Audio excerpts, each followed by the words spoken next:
नमस्ते प्यारे विद्यार्थियों, आप सबको स्टडी मैथ यूट्यूब चैनल में आप सबका हार्दिक स्वागत है और अभिनंदन। मैं लेके आया हूँ कक्षा 5 की गणित, जो बहुत ही आसान तरीके से। तो अपन पिछले वीडियो के अंदर प्रश्न वाली 3.2 गुणा भाग का छठा प्रश्न पढ़ चुके हैं। आज अपन पढ़ने जा रहे हैं प्रश्न वाली 3.2 गुणा भाग का 7वां प्रश्न पढ़ने जा रहे हैं। तो सबसे पहले अपन प्रश्न को अच्छी तरीके से समझेंगे कि प्रश्न के अंदर क्या दिया हुआ है और अपन को क्या ज्ञात करना है। ये सबसे बड़ी बात होती है, क्योंकि अक्सर विद्यार्थी क्या करते हैं, प्रश्न को अच्छी तरीके से समझते नहीं है। और प्रश्न को जब तक नहीं समझोगे तब आपको कैसे पता चलेगा कि इस प्रश्न के अंदर क्या दिया हुआ है और आपको क्या करना है। तो सच्चाई आइए सबसे पहले अपन सबसे प्रश्न को भली बात अच्छे से समझते हैं कि प्रश्न के अंदर क्या दिया हुआ है। तो चलिए, 648 फूलों से कितनी मालाएं बनाई जा सकती है। मतलब कि आपके पास में कुल फूलों की संख्या कितनी है, 648 फूलों से कितनी माला बनाई जा सकती है, जबकि एक माला में कितने 24 फूल पिरोते हैं। मतलब कि जो एक माला बनती है वो कितने फूलों से बनती है, 24 फूलों से बनती है। तो ऐसी ऐसी 24 फूलों की जो एक माला बनती है, तो ऐसी ऐसी 648 फूलों से कितनी मालाएं बनाई जा सकती है, ये प्रश्न पूछा गया है। तो आइए अपन प्रश्न को अच्छी तरीके से हल करते हैं। तो हल की शुरुआत करते हैं, क्योंकि कक्षा 5 बोर्ड है और बोर्ड के अंदर ऐसे प्रश्न पूछे जाते हैं और ऐसे प्रश्नों को आपको बहुत ही विस्तार रूप से करना है। ऐसा नहीं कि आपको अक्सर यूट्यूब पर कई भी वीडियो मिलेंगे देखने के लिए, तो वहां पे जो क्या करते हैं कि सीधा भाग बनाते हैं और भाग करके आपको दिखा देते हैं, या जोड़ बाकी गुणा भाग करके दिखा देते हैं। पूर्ण विस्तार से बच्चों को समझाते नहीं है, जिससे बच्चों को आसानी से समझ में ही नहीं आता है। तो चलिए आइए अपन पूर्ण विस्तार से करते हैं, क्योंकि अगर पूर्ण विस्तार से इसको हल करेंगे तो एग्जामिनर अगले वाला देख के आपको खुश होगा और आपको बहुत ही अच्छे नंबर देगा। तो चलिए आइए शुरुआत करते हैं। इसके अंदर सबसे पहले दिया हुआ है कि 648 फूलों से कितने, मतलब कि कुल आपके पास में दे रखा है कि कुल फूलों की संख्या, कुल फूलों की संख्या आपके पास में कुल फूलों की संख्या दे रखी है। आप प्रश्न को क्रम से पढ़िए और क्रम से यहाँ पे उतारते रहिए कि आपको प्रश्न बहुत ही आसान तरीके से समझ में आ जाएगा। अब देखिए, आपके पास में यहाँ स्पष्ट दे रखा है कि 648 फूल है, तो अपने पास में कुल फूल कितने हुए, 648 फूल हुए। कितने हुए, 648 फूल। अब उसके बाद में देखिए, आपको यह भी दे रखा है कि एक माला में 24 फूल पिरोते हैं। मतलब यह हुआ कि एक माला में फूलों की संख्या, आप क्या लिखेंगे, एक माला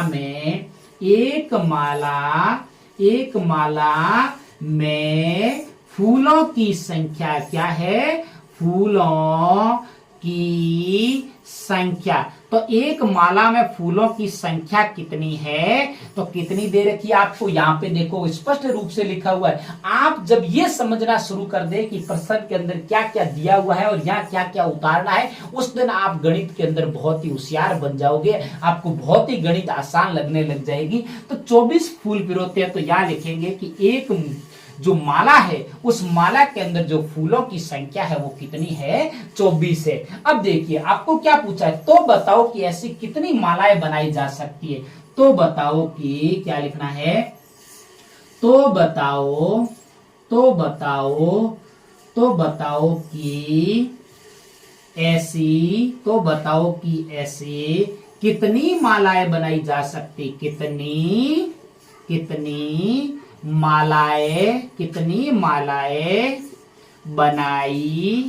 मालाएं बनाई जा सकती हैं, सत्य है। मुझे उम्मीद है कि आप सब मेरे छोटे छोटे बच्चे, आप इस प्रश्नों को देख रहे हैं। मैं आपको, आप मुझ पे विश्वास रखिए, मैं आपको बिल्कुल अच्छे से और बहुत ही शानदार तरीके से समझाऊंगा। जिस बच्चे ने मेरा चैनल को सब्सक्राइब नहीं किया है वो तो चैनल को सब्सक्राइब कीजिए। अगर मेरे बड़े भी मेरे वीडियो को देख रहे हैं तो वो मेरे चैनल को सब्सक्राइब करें और अपने बच्चों को दिखाए। मैं बहुत ही अच्छे से समझाऊंगा। अब देखिए, क्योंकि आपके पास में आपको पता है कि, तो अपन तो बताओ कि ऐसी कितनी मालाएं बनाई जा सकती है। तो अपन सबसे पहले, मैंने ये भी बताया आपको कि आपको बहुत सारे फूल दे रखे हैं और एक माला के अंदर कितने फूल आ रखे हैं वो भी आपको दे रखे हो। तो आपको क्या करना है, हमेशा अगर मालाओं की संख्या पूछा है तो आपको कुल फूलों के अंदर जो एक माला में फूल आते हैं उनके भाग दोगे तो आपको ये पता चल जाएगा कि 648 फूलों से कितनी मालाएं बनाई जा सकती सकते। ऐसा प्रश्न जब भी आए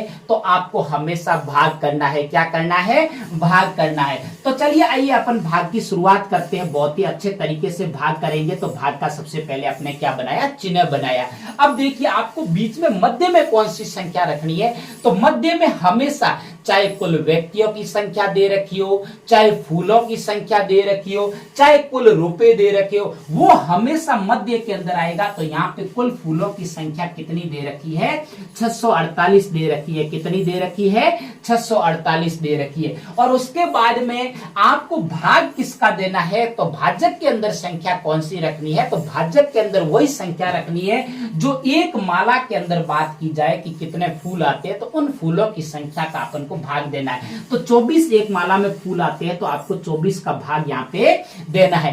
अब देखिए चलिए आइए अपन भाग की शुरुआत करते हैं। और भाग मैंने जब सामान्य गणित आपको पढ़ाई तब भाग बहुत अच्छे से सिखाए और भाग के सारे आपको नियम बताए कि भाग के अंदर क्या करना है, भाग को कैसे करना है, भाग की शुरुआत कैसे की जाती है, भाग जब टूटता है तो भाग के अंदर क्या जो भागफल के अंदर करना है, वो सारी बातें मैंने बता के रखी है। तो सबसे पहली बात तो ये कि आपको ये ध्यान रखना है कि जो अंदर की संख्या अपन पहले एक अंक लेना है। एक अंक अपने या तो बाहर की जो भाजक संख्या है उससे अपन के बराबर होना चाहिए या उससे बड़ा होना चाहिए। अगर छोटा है तो उसमें भाग नहीं दे सकते। अगर छोटा है देखिए, क्योंकि 6 तो 24 से छोटा है तो भाग नहीं दे सकते। तो ऐसी स्थिति के अंदर आपको सबसे पहले कितने अंक लेने? 2 अंक एक साथ में लेने और 2 अंक साथ में मिलाओगे तो 64 बन जाएगा। कितना बन जाएगा? 64। और 64 के अंदर 24 का भाग तो अपन बिल्कुल आसानी से दे सकते हैं। और सबसे बड़ी बात तो ये आपको पहाड़ा आना चाहिए। अगर पहाड़े नहीं आएंगे तो आप ऐसे भाग नहीं कर पाओगे। तो आप पहाड़ों का डेली का प्रयास कीजिए। जो बच्चा बार बार डेली, आप रटने की कोशिश मत कीजिए। जब रटने की कोशिश करोगे तो आप कभी नहीं सीख पाओगे। तो आप सब क्या करोगे? डेली का पढ़ो कि मुझे 24 या 25 तक डेली के एक बार पहाड़े पढ़ने हैं। तो ऐसे ऐसे पढ़ोगे तो कम से कम महीना, 2 महीना, 3 महीने बाद अपन को स्वतः ही याद हो जाएंगे। रटने की कोई जरूरत नहीं। रटा हुआ आप कुछ ही दिनों तक रट सकते हो लेकिन बाद में भूल जाओगे। लेकिन अगर बार बार पढ़ा हुआ और समझा हुआ है अच्छी तरीके से तो कभी भूलोगे नहीं। चलिए आइए अपन भाग अच्छे से करते हैं। तो 64 के अंदर 24 का भाग देते हैं। तो 24 दूने, सबसे पहले देखो 24 दूने 48, मतलब कि 2 बार भाग जाएगा। कितनी बार भाग जाएगा? 24 दूने कितना होता है? 48। कितना होता है? 48। अब देखिए 48 अपन को घटाव करना है तो बहुत आसान तरीके से करें। घटाव भी मैंने बहुत अच्छे से आपको समझाया है। तो देखो घटाइए, चलिए आइए।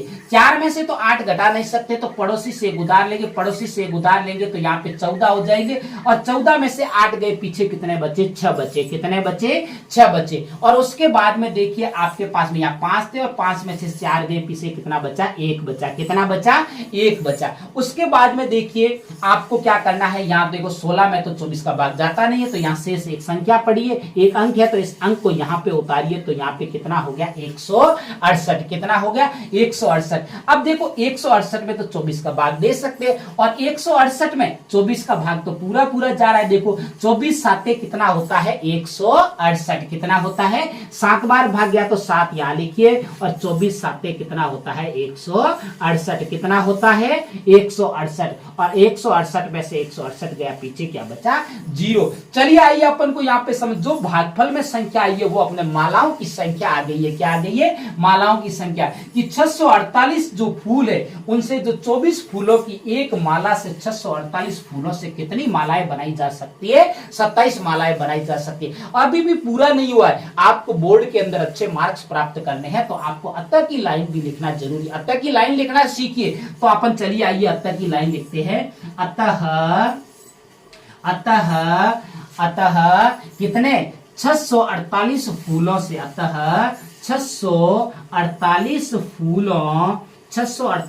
फूलों से कितनी मालाएं बनाई जा सकती है? 27 मालाएं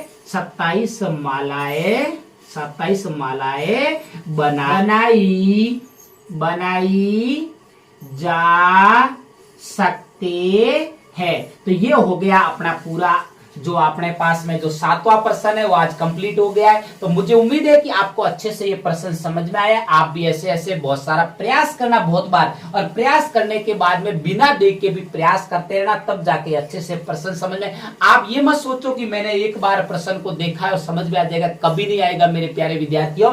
तो बार बार देखो और बार बार मिलाने का बिना देख के प्रयास करोगे, तब जाके समझ में आएगा। तब तक मेरे स्टडी मैथ यूट्यूब चैनल पर बने रहे। नमस्ते।